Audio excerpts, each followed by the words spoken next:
Come from a lineage of African American slaves, and I'm proud of it.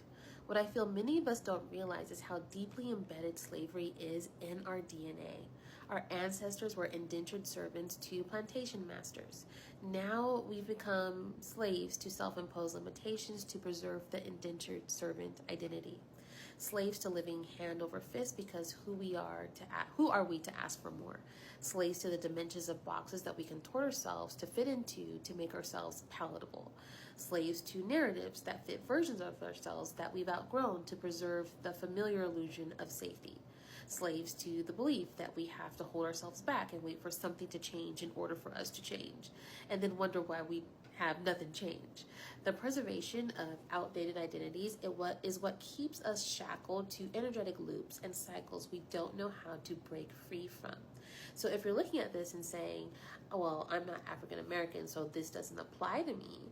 Well, remember, energy is neither created nor destroyed. It's transferred from one system to the next. So the frequency of one oppressed people affects the frequency of all people in a collective, consciously or unconsciously, directly or indirectly. And because I am you and you are me, breaking free from self-imposed limitations that create identities that keep us repeating the same cycles is what helps us develop the self-acceptance needed to have access more to our spiritual gifts.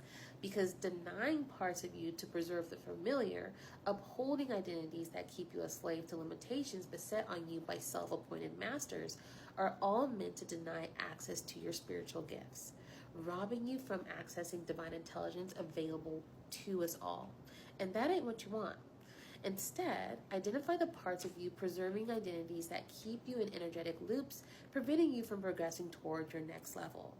Ask yourself questions like, what safety has this identity created? How has this identity convinced you that what you want is impossible? Is your current identity replaying narratives that keep you where you are? Remember, denying any part of you creates energetic baggage that disrupts your signal, lowering your frequency. Shift your identity to the version of you that's a master of your universe, so you can have full access to your spiritual gifts, tap more into your intuition to make more confident decisions, and get to your next level faster. When you break free from your own limitations, you become the master of yourself, your identity, and your spiritual gifts.